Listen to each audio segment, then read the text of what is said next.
Hello, my name is Tim Stutt, and I'm the Editorial Director for Drug Discovery and Development magazine.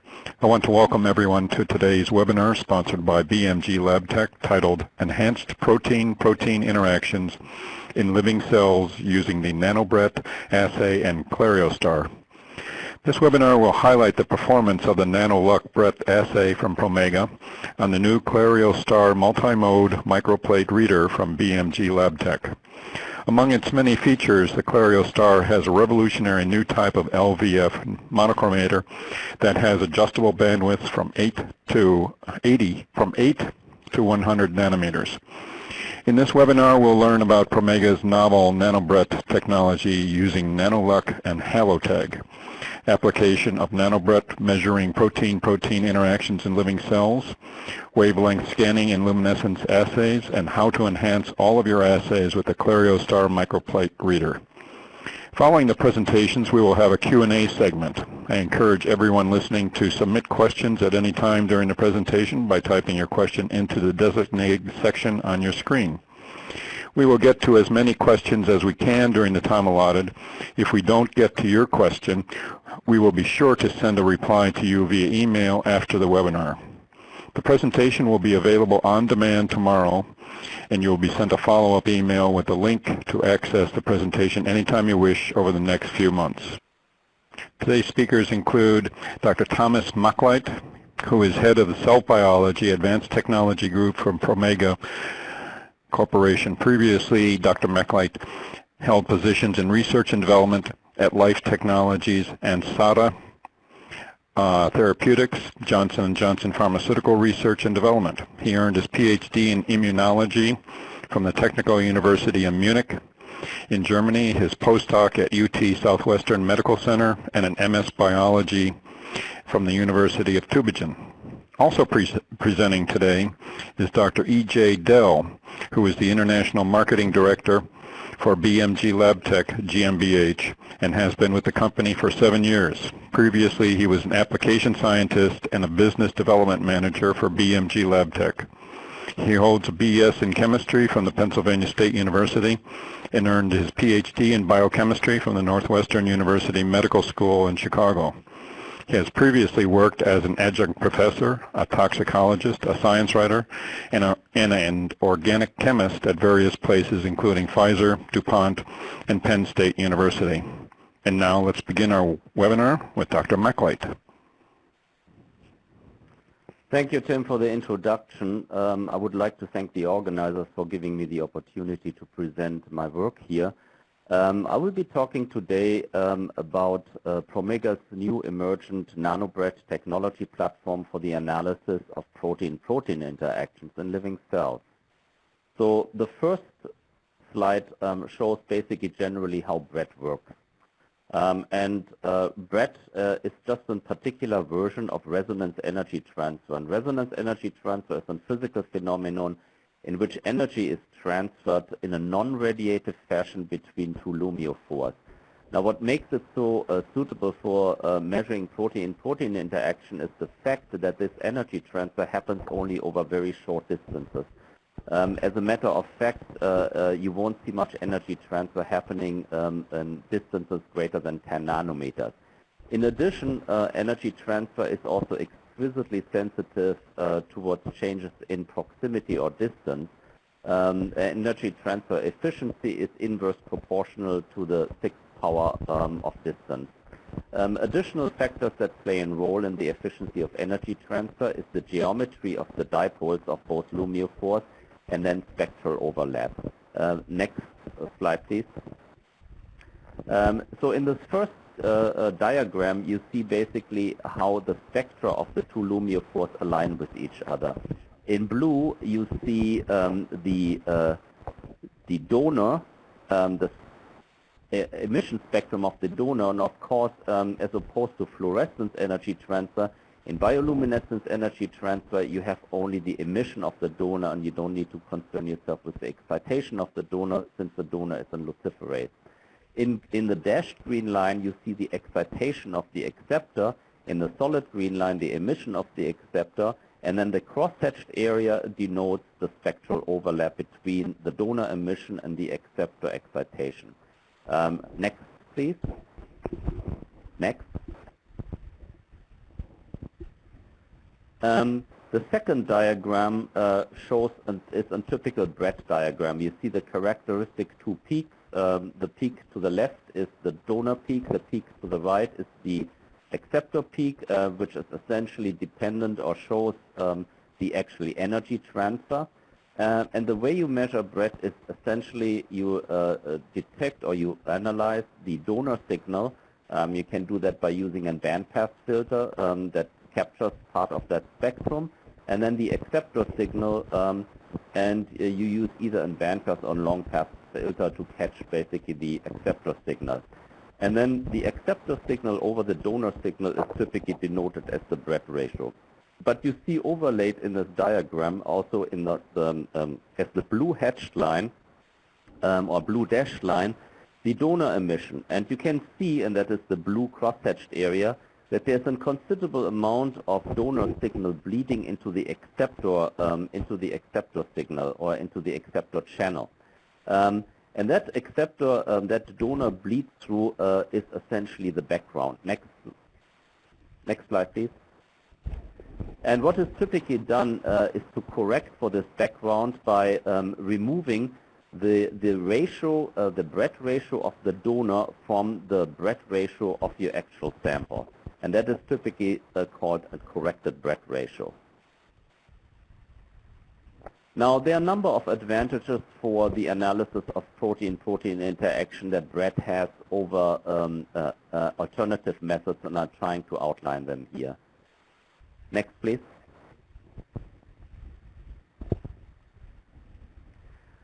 For one, it allows the real-time measurement of protein-protein interaction in living cells, as opposed, for instance, alternative methods for protein-protein interactions such as mass spectrometry, pull-down experiments, or even time-resolved spread. Neither of these methods can measure in living samples.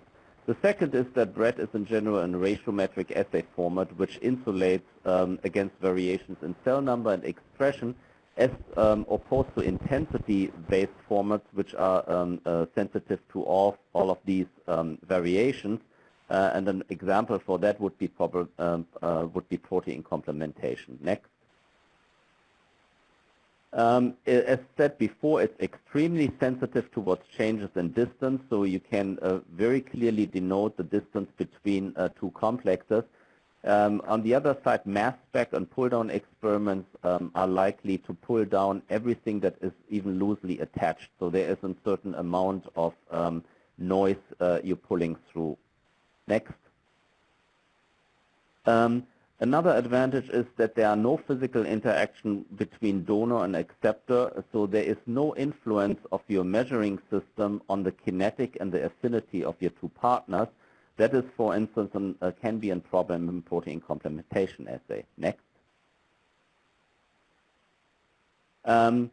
As in contrast to fluorescence energy transfer, the donor bleed-through is the only source of intrinsic background, and that intrinsic background can be expressed as a fixed ratio, so essentially you can turn it into a coefficient that you subtract from your values. In contrast, FRET struggles or has a problem with the inadvertent excitation of your acceptor by the donor excitation. This is something that is far more difficult to control against. Next slide, please. Now, no method is without challenges and limitations. And next, please.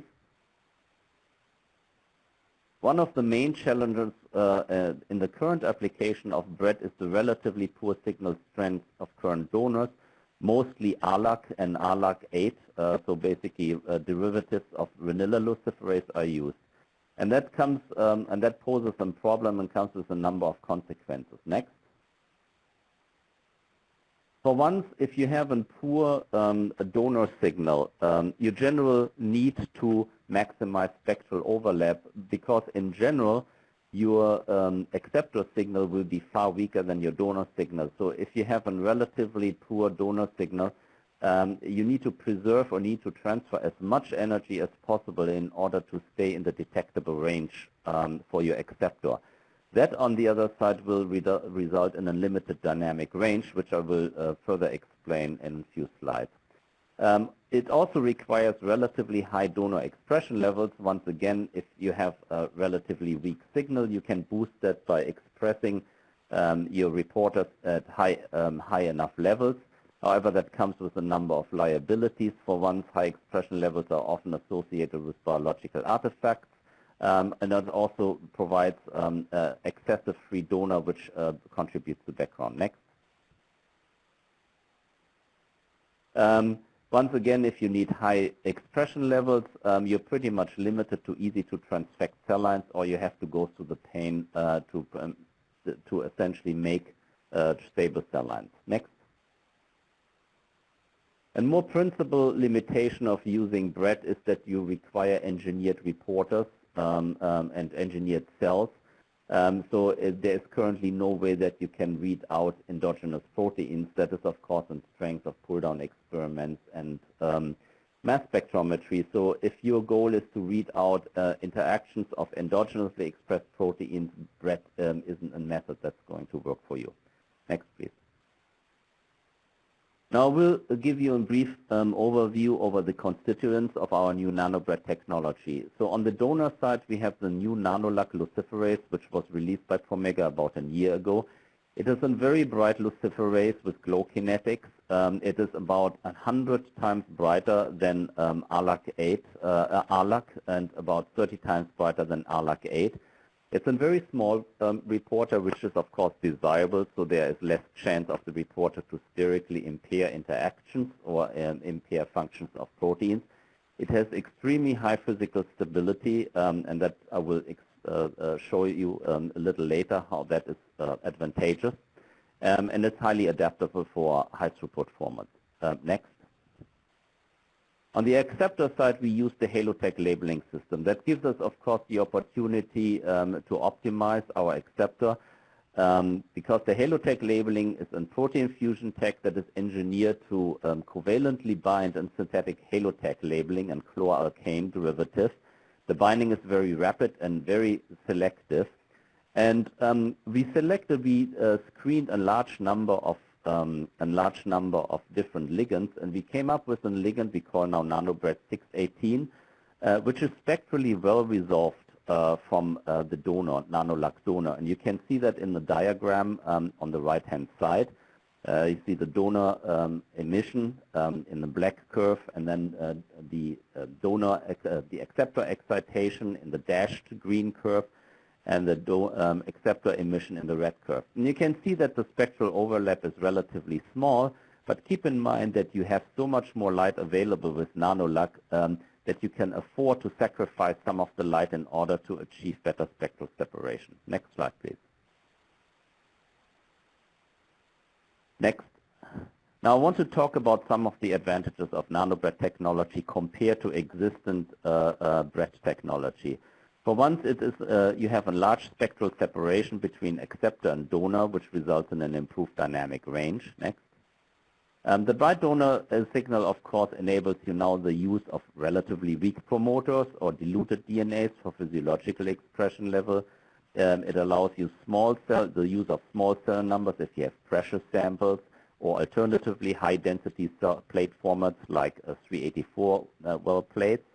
Or it allows you to use difficult-to-transfect cells, for instance, like hematopoietic cells. Next, please.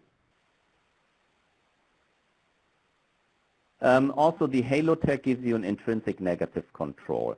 You don't need to do a separate donor transfection, which you have to do if you use, for instance, the Renilla YFP system, because YFP is, of course, always on. So you have, in order to determine the donor background, the donor alone background, you have to conduct a separate transfection with the donor alone. Now, in the case of using the NanoLuc Halotag system, you don't have to do that, because the only thing you have to do is you have to plate a few extra cells and you omit the Halotag ligand, so you have effectively a no acceptor situation there. Next slide, please. Now, I want to talk for a moment about the advantages of increased spectral separation. So here you see an example, and these were conducted with a direct fusion between NanoLuc and Halotag. And in this first diagram, we labeled the Halotag with Oregon green, which is, of course, a fluorescent derivative. It excites around 490, emits around 520. So it's very similar to the situation you would encounter with using, for instance, Ranilla and YFP. And you see basically the BRET peak or the BRET spectrum in red. You see the typical two peaks. Underlying in the blue dashed line is the NanoLuc, the donor alone. And then we assumed simply that we would have a long pass filter at 520. So basically we're measuring our acceptor signal everything above 520. And you see you get a bright, strong signal in the acceptor channel, and you can see the green cross-hatched area. That would be basically the measured signal. But then in the black cross-hatched area, you see there is a substantial contribution of your background. Now keep in mind that this is a somewhat artificial system in which we directly fuse NanoLuc and Halotag, so it won't get much better than that. In most cases, you will have a much weaker acceptor signal to deal with. However, the donor signal will stay the same. In contrast, next please, if we do the same experiments with our NanoBRET 618 ligand. Now, as expected, you will get a much smaller acceptor signal, as evidenced by the smaller peak on the right-hand side. However, you see that the donor bleed-through is barely visible. So relatively speaking, the amount of background relative to the acceptor signal is much weaker. Now, we can express that as a signal-to-background ratio. Next, please. And you see that the signal-to-background ratio for Oregon green is way lower than for NanoBRET. As a matter of fact, it's about 10-fold lower. Next slide, please. Now, I would like to proceed to show you some application examples and some comparisons to BRET1.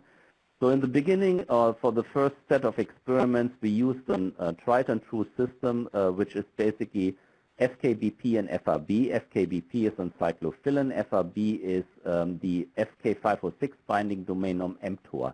Now, in the presence of rapamycin, FKBP and FRB form a very tight ternary complex and is very commonly used to test protein-protein interaction technologies that way. Next. In this experiment, you see basically the difference between using the NanoBRET system and the BRET1, which is RLUC8, the RLUC8 YFP combination. In red, you see dose response of rapamycin applied to cells that express FRB NLUC and FKBP Halotag, which have been labeled with the NanoBRET ligand. And you see a strong signal-to-background ratio reaching about 10. In contrast, if you use the BRET1 system using FRB RLUC8 and FKBP YFP, you see a curve, and if you would blow it up, you see it's a usable curve, but you see that the signal-to-background ratio is considerably compressed. Next. Next. Now, one of the things that one has to do if you want to design an assay for protein-protein interaction, you have to go through an empirical optimization process of the best possible BRET pair. And I show you here on the left-hand side basically all the combinations of acceptor and donor fusions that you can that you have to test in order to find the best possible combination. Next. And you see here for both BRET1 on top and NanoBRET on the bottom that there is really one combination that sticks particularly out. But you see that also that with NanoBRET you will find a lot of combinations which still shows you some weak BRET signal. Now, ideally you would always take the strongest combination, but sometimes that is not possible for a number of reasons, and you might be forced to use a version that is suboptimal. And you can clearly see with the NanoBRET, you will see with most BRET pairs a detectable signal that is above background, while a lot of the BRET1 pairs, the YFP RLUC8 pairs, show basically disappear in the background. And that is what we believe where spectral separation really makes a difference. Next, please. Now, I talked before about the ability to use NanoBRET at low expression levels. And we tested that hypothesis by basically diluting the DNA out. And we have on the left-hand side the NanoBRET system with Halotag and NanoLuc. And on the right-hand side, the BRET1 system with YFP and RLUC8. We use the same FKBP and FRB pair. And you see basically in titration of DNA, the signal becomes weaker simply due to the fact that you start forming more sort of non-BRET pairs with endogenous proteins. But you see clearly that you get to far lower expression levels with the NanoBRET system compared to the BRET1 system. Next. And that can be evidenced by basically using a method that is commonly used in high throughput screening by determining the Z-prime score. The Z-prime score gives you roughly an estimate of robustness or reliability of detection between two different samples or to a sample and a negative control. And typically considered a Z-prime score of above 0.4 is considered acceptable for a robust assay. And you can clearly see that the Z-prime scores for NanoBRET are superior compared to BRET1, meaning that you can use far less DNA and far lower expression levels compared to the BRET1 system. Next slide, please. Another aspect is that the use of cell lines that are not easily transfectable. Of course, a lot of work is still done in cell lines that are easy to transfectable, like CHO cells, HEC293, and HeLa cells. But increasingly, researchers are interested in using cell lines that are more reflective of the actual physiology of the topic they're interested in. Now, one example, for instance, are hematopoietic cell lines. In this case, we use the Dürker T-cell line or T-cell lymphoma line, which is notoriously difficult to transfect, like most hematopoietic cells. And here we compare basically the FRB FKBP system either in its NanoBRET configuration, and you see a nice dose rapamycin dose response curve. And next, compare that to the BRET1 version, the FRB RLUC8 FKBP YFP combination, which essentially gives you only noise. I think, and that underlines, I think, the power of NanoBRET for the use in situations that are suboptimal. Next, please. Now, another aspect is that, of course, lots of protein interactions are transient, and there would be certainly an advantage if one could fix that in time, especially if you want to do a conductance screen, and you need to basically align the processing of the plate with your individual process steps. So we had an idea, because NanoLuc is such a stable enzyme, to see if NanoLuc would actually survive fixation procedure, and it turns out it does. As a matter of fact, the fixed sample here in showing the green dose rapamycin dose response seems to be qualitative almost better than the non-fixed sample. That's not in general, this is just a sample experiment, so I wouldn't want to give the impression that it's always the case. But on the other side, next, yes, if you see the RLUC8 YFP sample, you see that basically the fixed sample doesn't give you any dose response anymore. And that's simply due to the fact that if you treat NanoLuc with PFA, with paraformaldehyde, if you fix it, you take a loss of about 80% of the signal, but the enzyme is so bright it is still far brighter than RLUC8. On the other side, if you treat RLUC8 with paraformaldehyde, you lose about 99.5% of your signal, which effectively kills its activity. So it is not usable in this context. Next. Now, another interesting aspect that is tied to the brightness of NanoLuc is that it allows you for the first time to do real-time image-based protein-protein interaction analysis in single cell. And we go back to the tried and true FRB NLuc FKBP Halotag system. And in the first panel, you see untreated cells. They have not received any rapamycin. On the left-hand side, you see the donor channel, which is essentially a bandpass filter. And the right-hand side, the acceptor channel. Now, once you add rapamycin, you see clearly the acceptor signal coming up. Next. And this was part of a movie taken, so we can't show the video here, but we can basically analyze individual cell and build and trace and ratiometric trace. And you see with the FRB NAC FKBP Halotag system, you can trace these individual cells and you can see a beautiful response after addition of rapamycin that is time dependent. On the other side with FRB RLAC 8 FKBP YFP, there's very little and very noisy response to be observed. Next. Now I want to give you a few application examples. We didn't, the FKBP FRB system is of course a somewhat artificial system and not really relevant, doesn't really cover any relevant biology. So we wanted to just touch upon a few actual protein-protein interactions that might be of some physiological interest. The first, we used it for measuring nuclear hormone receptor dimerization. Next.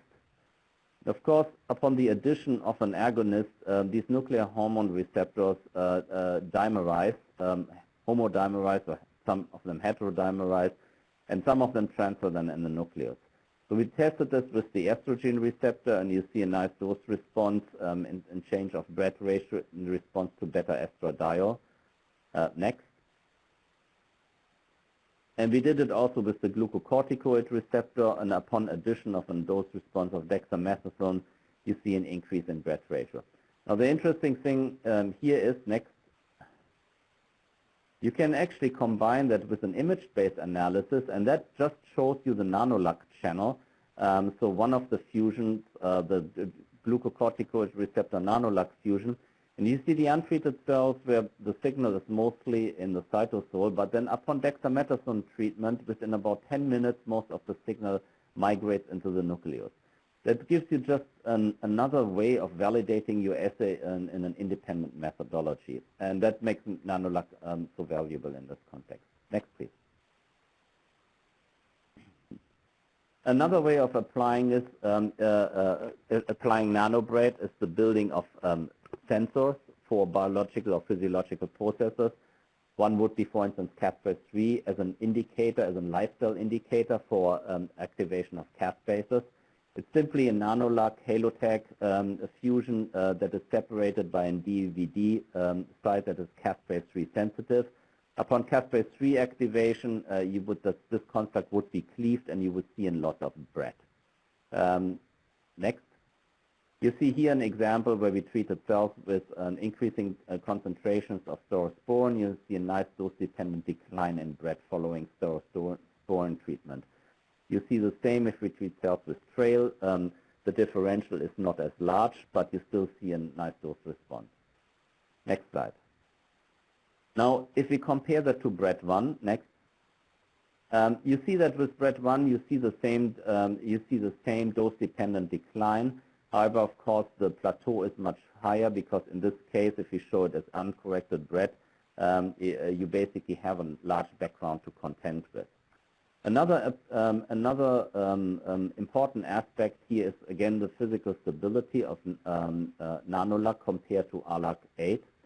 And you see, if you compare just the luminescence output of both enzymes, that NanoLuc is not directly affected by the undergoing apoptosis. However, RLAC 8 seems to get degraded as apoptosis goes on, or if you have a stronger apoptotic input. You don't really want your reporter to be influenced by physiological processes, so in that regard, you want a reporter that is stable independent of the physiological input. Next slide, please.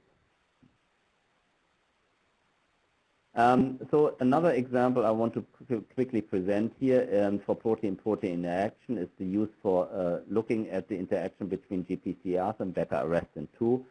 And of course, if you treat a GPCRs or number of GPCRs with an agonist, it will recruit beta-arrestin, either beta-arrestin 1 or beta-arrestin 2, to its C-terminal cytoplasmic tail.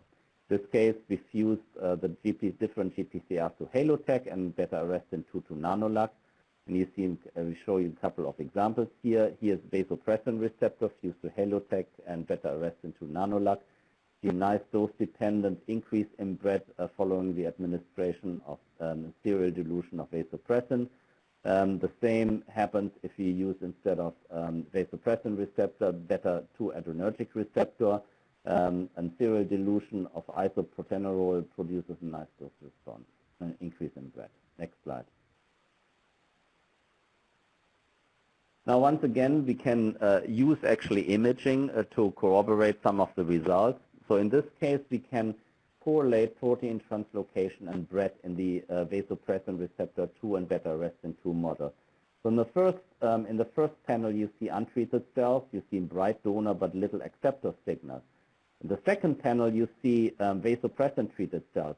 Not only see you now the acceptor coming up, which is the AVPR Halotag fusion, but you see also the characteristic pitting, so indicating that actually the physiology of this reporter is intact. And then next, you can basically use individual images to trace individual cells and their response. Once again, this was part of a video taken over time. And you see the vast difference between the reactivity of different cells. And I think this is an emergent theme why imaging or image-based cytometry becomes important, is that even a clonal cell line, if you look at a clonal cell line and you measure the reaction of individual cells against a stimulus or inhibitor, you get quite a bit of divergence between different cell lines, which might depend on a number of physiological factors. But that is important information to capture and can make overall analysis of physiological processes much more precise. Next slide. So for the sake of time, I will take this slide next. One interesting assay we started building, and this is work that was done by Danette Daniels, who is a colleague of mine here at Promega. And they basically became interested in the interaction between histones and bromodomain proteins, which of course plays an enormously important role in epigenetic regulation. Now, this interaction is static, and we show it here, the interaction between histone H33 and H4 with NanoLuc BRD4. And you see basically a single bar indicating an interaction as an increase of BRET. Now, ideally, we want to have the ability to change that interaction to make really sure that it is actually a physiologically relevant interaction, but also to build an assay that potentially can use the disruption as interaction for therapeutic purposes. Next slide. And so, next.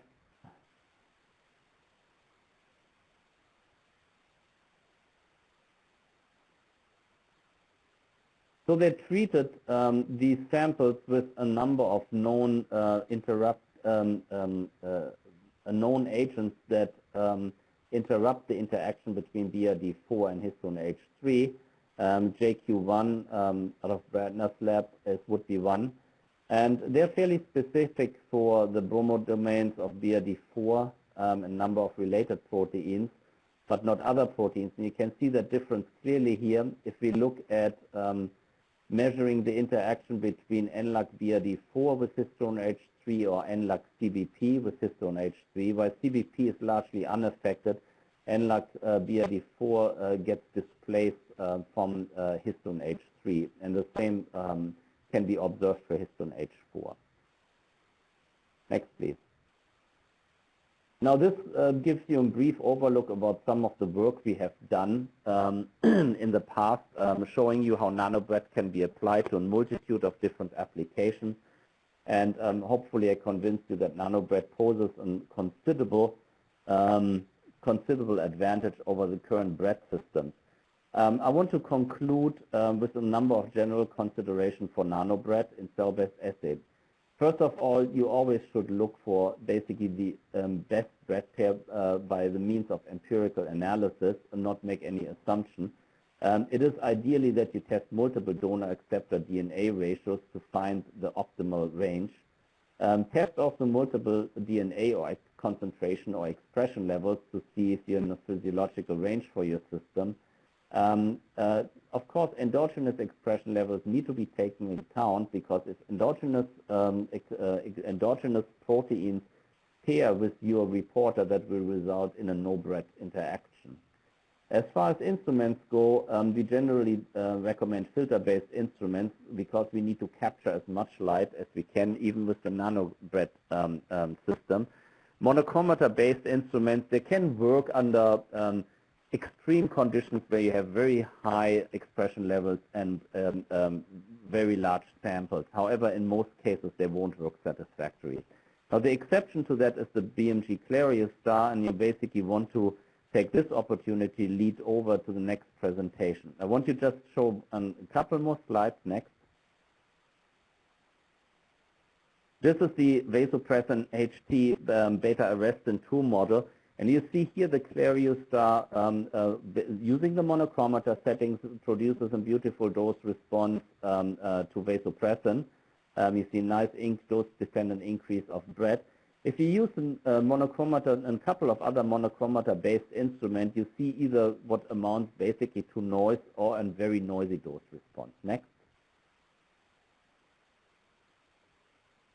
Now, if we compare, we use in this case the FKBP-FRB model, the CLARIOstar to a filter-based instrument. The CLARIOstar, you see once again, produces a nice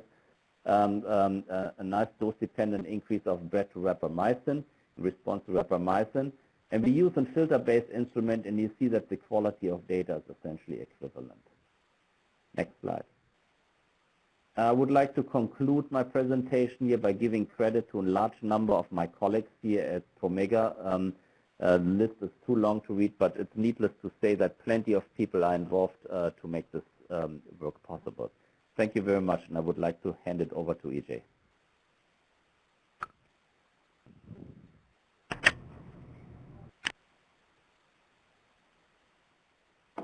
Okay, thank you very much, Tom. That was a great introduction to a presentation on the NanoBRET assay. And I also want to thank Tim Stutt for the nice introduction to this webinar. As you've seen already with the NanoBRET assay and some of the data presented by Thomas, the CLARIOstar is a pretty unique instrument in that its monochromator is able to do some advanced assays like BRET assays, FRET assays, and some of the other assays that classic monochromators cannot do. So what I'm here today to talk about is the new this new multifunctional multimode microplate reader from BMG LABTECH. It is the CLARIOstar. It is a high-performance reader which has this new unique technology known as LVF monochromators. A little background in microplate readers before I delve into the CLARIOstar to set a little precedent. Microplate readers have been around for about 25 years, and in that time there are some evolutions in microplate readers. One of the first evolutions in a microplate reader was going from single to multimode instruments. Now one of the most common microplate readers out there is a three-mode reader that can measure absorbance, fluorescence, and luminescence detection. BMG LABTECH was one of the first microplate reader companies out there to make a multifunctional reader, and so we have a lot of experience in making multifunctional readers. And in that experience, we learned that when you have a multifunctional reader with different detection modes, it's a challenge to not compromise between those different detection modes. And that's a recurring theme that I'm going to come back with the CLARIOstar, is how the CLARIOstar does not compromise between the different detection modes in this multimode reader. A second evolution in microplate readers was that classically where they were just used to measure simple biochemical assays, but now they're used to measure more complex heterogeneous cell-based assays, such as Thomas was talking about with the NanoBRET in living cells. And as part of that evolution of microplate readers, new technology had to be introduced to microplate readers. One example of that technology was an atmospheric control unit that can regulate both CO2 and O2 independently within the microplate reader. So again, nice evolution in microplate readers. Our next evolution in microplate readers was to incur different technologies to help it do more and more complex assays applications. And then the third evolution occurred in microplate readers in the last 5-10 years, is that not only are they multifunctional or multimode readers, but they actually have different detection technologies to do those different detection modes. For instance, if you were doing fluorescence density, it can be done with either filters or monochromators. So when you were purchasing or going to use a microplate reader, one of the questions was, do you want the sensitivities that filters offers, or do you want the convenience that a monochromators offers? So that was one of the new next evolution of microplate readers that allowed new technologies. Another example of that is absorbance. In microplate readers now, you can do absorbance 3 different ways, either using filters, monochromators, or a spectrometer. So again, a next evolution is newer technology that was added to microplate readers to help them to do the assays differently. Another example is lasers that were added to help for advanced assays like TRF and alpha technology. So saying that, giving a little history of microplate readers, we believe that the CLARIOstar is one of those next jumps, next evolutions in microplate reader technology. With the CLARIOstar, you can do anything as possible. You can capture any wavelength, any bandwidth, and you can perform any assay with the CLARIOstar microplate reader. Like all good multimode readers, like all good high-performance readers, it is a multimode reader. It can read all of the standard non-radioactive technologies out there. As I talked about earlier, it actually has 2 different technologies to allow it to read fluorescence and luminescence mode. Those 2 different technologies are a monochromator, this LVF monochromator, filters, or actually a combination of both. This is one of the only microplate readers where you can use a filter for excitation and the monochromator for emission, or vice versa. So again, it allows you to not compromise between those detection modes in fluorescence or luminescence by allowing you to use filters, monochromators, or both at the same time. Being a nice, talking about that LVF monochromator, that why is it so good? You saw some data already from Thomas from Promega about the NanoBRET assay. He said one of the exceptions to the monochromator-based instruments is that the CLARIOstar can perform the NanoBRET assay fantastically. With that, it has filter-like performance. It has adjustable bandwidths from 8 to 100 nanometers for excitation and emission, and it has a fantastic limit of detection of less than 0.5 picomolar, or 10 attomoles per well.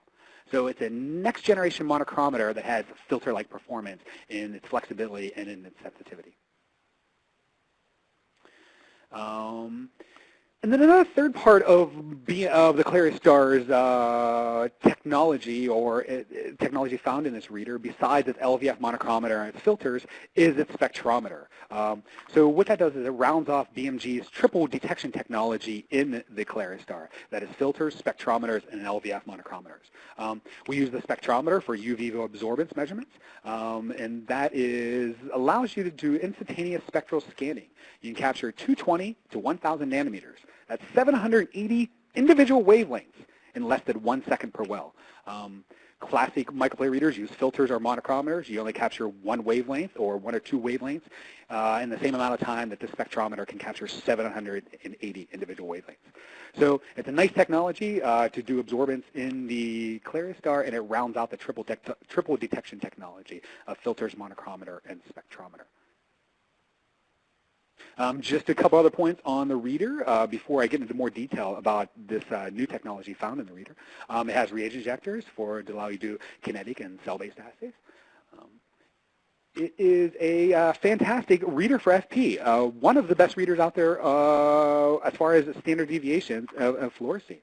So if you want to do advanced assays like FP, the CLARIOstar can do them really well. It's also very good for luminescence, as Thomas has pointed out in the NanoBRET assay. But one of the nice features in the CLARIOstar is it actually has a 7-log dynamic range for luminescence detection. A lot of other readers out there will max out at 6 million, 7 million relative luminescence units. The CLARIOstar can go up to 10 million relative luminescence units. If you compare it to some of those other readers, you have a 75% larger dynamic range on the high end of your luminescence reagents. Luminescence assays. And just as a little summary of some of the specifications for the CLARIOstar. The one thing I would like to point out at the very bottom is the read times. You know, the sensitivities are very good for the CLARIOstar, and the read times are also fantastic. It would may not be as fast as the high throughput screening instruments out there, but it definitely can be used for any assay development laboratory or for mid throughput screening if that is needed. Okay, so one of the new and unique things about the CLARIOstar is its LVF Monochromator technology. So what is this LVF Monochromator technology? LVF stands for linear variable filters. Linear variable filters are just what they say. They allow light to go. They allow light to pass through the filters above or below a certain wavelength. And what the linear variable filters, you have a short pass and a long pass that can be overlaid on top of each other. And if they're properly aligned, no light can go through. But as those linear variable filters, the long pass and short pass, are moved relative to each other, you can create different wavelengths and you can create different bandwidths. So completely new technology than classic monochromator or grading-based monochromators. So the LVF monochromator is based on linear variable filters, and so it's a completely new type of technology that can be found in microplate readers. So why are the linear variable filters, the LVF monochromator, so much better? One of the main reasons is that they transmit more desired light to the detectors. For excitation and for emission, they allow more desired light to be passed through than grading-based. Why do they do that? Well, one of the main reasons is that there are no stray light. It's completely different technology than grading-based monochromators, so it doesn't have to account for the inherent flaws that are found in that technology. So it doesn't have to count for the stray light, or it doesn't have to compensate for a stray light. And the second nice feature is that it has a linear variable dichroic mirror. This is the only instrument out there that has a linear variable dichroic mirror. A dichroic mirror allows wavelengths at a certain wavelength that allows the light to pass through above that wavelength, or blocks wavelength light below that wavelength. For instance, if you had a dichroic mirror of 490, all the light above 490 would be passed. All the light below 490 would be blocked. With a linear variable dichroic mirror, you can actually have that varied over a broad range to increase the sensitivity of the monochromator. And then a nice feature, and probably the most applicable to end users, is that it has broad bandwidth up to 100 nanometers. Doubling bandpass equals 4 times more light, so you can just see by increasing bandwidth from 20 to 40 nanometers, you would get 4 times more light, so therefore increases the sensitivity of these LVF monochromators. So those are the main reasons why this new technology is much more sensitive than grading-based monochromators. Just to give you a representation of the LVF monochromators, there's one for excitation, one for emission, and they're separated by a linear variable dichroic mirror. As we blow up that linear variable dichroic mirror, you can see that the slide can just move along depending on the wavelength that is automatically chosen, and that helps increase the sensitivity of this LVF monochromator dramatically. As I said, one of the main features is that it has continuously adjustable bandwidths from 8 to 100 nanometers. Why is that important? Well, existing monochromators only go up to about 25 nanometers, or they have adjustable from 22 nanometers. So this has 4 times larger adjustable bandwidths than any other monochromator on the market out there. Why is that important? Well, some assays just don't work. As my colleague Thomas just pointed out, the NanoBRET assay does not work well with monochromator-based instruments, and they highly recommend filters. Other assays, such as dyes that emit very broadly, fluorescent protein dyes, also dyes that emit in the far red, and tests with 1 or more dyes are very hard to optimize using a limited bandpass monochromator. So broader bandwidth allow more light and greater sensitivity for all assays that you'll could be measuring with the CLARIOstar.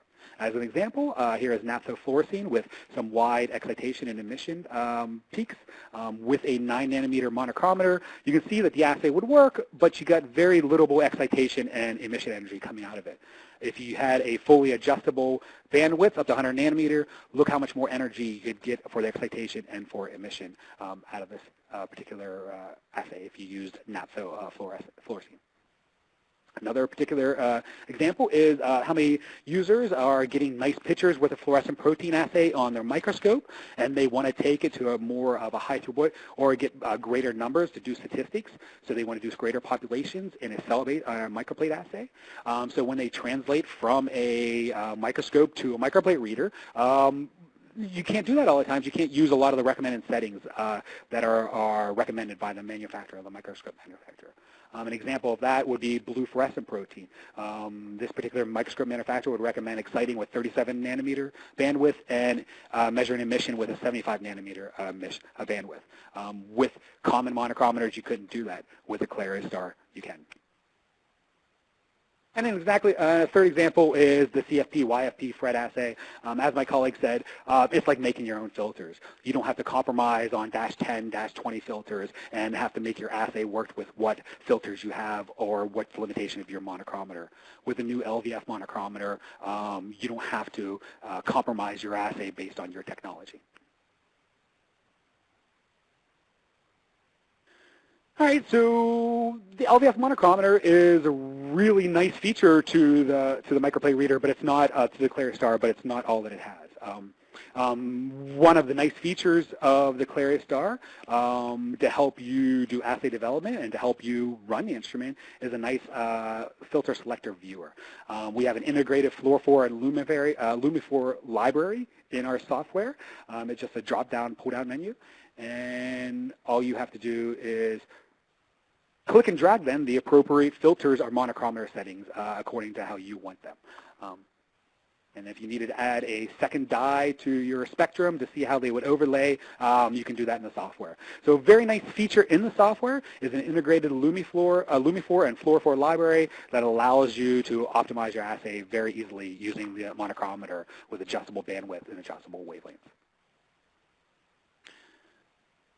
As I said earlier, it not just has the monochromator, but it also has filters. We included filters just to ensure that we never compromise in any of the assays that the CLARIOstar can do. Filters will always give the best performance in TRF, TR-FRET, alpha technology, and FT assays, and that's why we've included them in the CLARIOstar. And then the nice feature with the CLARIOstar is the mix and match of the excite with a filter and measure emission with a monochromator. Very nice feature in the microplate reader, in the CLARIOstar microplate reader.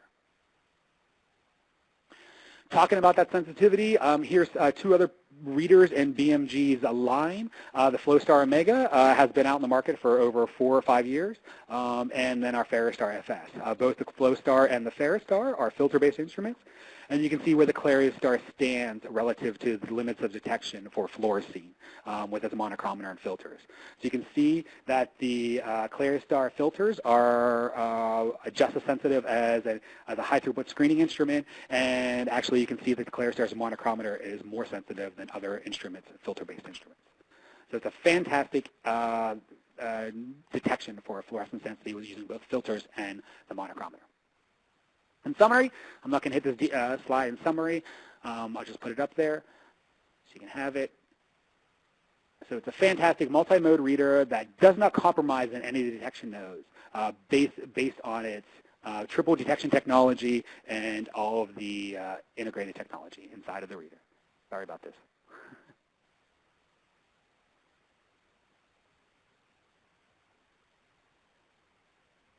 So as we say with the CLARIOstar, any wavelength is possible, any bandwidth is possible, and any assay is possible with this next generation monochromator and next generation BMG LABTECH. I would like to thank my colleagues in Germany, our team of engineers. They did a fantastic job on this instrument. They always amaze me when they can come up with a fantastic technology that is new and novel to the microplate reader market. I also want to thank our BMG application scientists for all of the nice data that they presented to us, and I also want to thank Thomas and Promega for sharing this webinar with us, and I want to thank Tim Stute and DDD for hosting the webinar. Without further delay, we have 5 minutes left, and we can take some questions.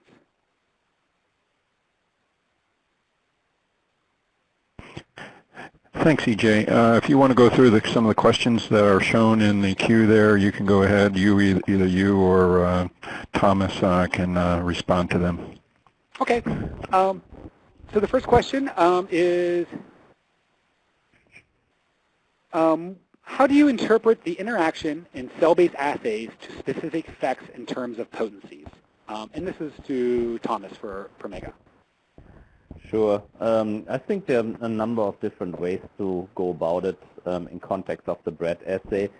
And it really depends, by and large, on the biological system you're using. I think, of course, if you have, for instance, incomplete activation, or you have simply different strengths of agonists, and that probably applies in particular to the GPCR world, you can attain different amplitudes in signaling between the different treatments. Another way to look at the potencies of individual compounds, if they have, let's say, different EC50s, you will, if you're able to draw a complete dose-response curve, you can establish rank order potencies. I'm not sure if that completely answers that question, but that's basically what we found in the past in our model systems. Okay, thank you, Thomas. A second question is for me. Why would a user want to use a filter and a monochromator in the same measurement?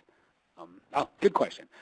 So as I mentioned, the CLARIOstar has two different detection technologies. It has the filters and it has the monochromators. And it's one of the only instruments, the only instrument out there that can use a combination of two instruments.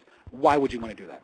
Well, some assays, say you're exciting down in the UV range, you may want to use a small, narrow bandwidth filter of 2, 3, 4, 5 nanometers. And then you would want to use a broad bandwidth using the monochromator. Or you have a specific filter and then you want to do assay development with a monochromator, and so you can excite with your specific filter and then you can do assay development with your monochromator. Another nice feature with a mix and match is you can actually do excite with the filter and scan with the monochromator. So again, you can optimize your assay and you don't compromise for your assay never compromises because you have the option to always use filters, or you can use the more flexible monochromator. So that's why it's important to have. That's why we've included both monochromators and filters. Okay. Is there any other questions? There's one more question. It said, can you explain further how the LVF monochromator separates light using the linear variable filters instead of a metal grating? Well, I mentioned it earlier, and we can give you more detail because we only have a minute left before we have to end the webinar. But rather than having metal gratings that separate light out into the different wavelengths, as I said, it has a long pass and a short pass filter. If you can imagine a long pass, short pass filter, if they're properly aligned, they will block all light out. So if I had a long pass filter for 490, it would let all light in for 490. If I had a short pass filter for 490, it would let all light in for under 490. And if you properly align those at 490, then it blocks all light above and below 490. But if you slowly separate them out from each other, you can actually increase 490, 492, 493, and get a nice little bandwidth around a certain wavelength. So that's how the linear variable filters work differently than the gradient-based monochromator. Alrighty, and it looks like we're pretty much out of time here. I'd like to thank EJ. EJ, if you could forward the slides to that one survey slide, should be next to the last slide. I'd appreciate it. And I would like to I'd like to ask the audience to respond to the survey there on your screen, and I'd like to thank Thomas and EJ for their participation today. And if you have any questions or anything, you can forward them to either Drug Discovery Magazine or to EJ or to Thomas at BMG LABTECH. And we'll get those questions responded to. Again, thank you very much for your participation today. And this this recording will be live on our site within 24 hours, and for online viewing for the next for more than 6 months, anytime during the day, 24/7. So thank you very much.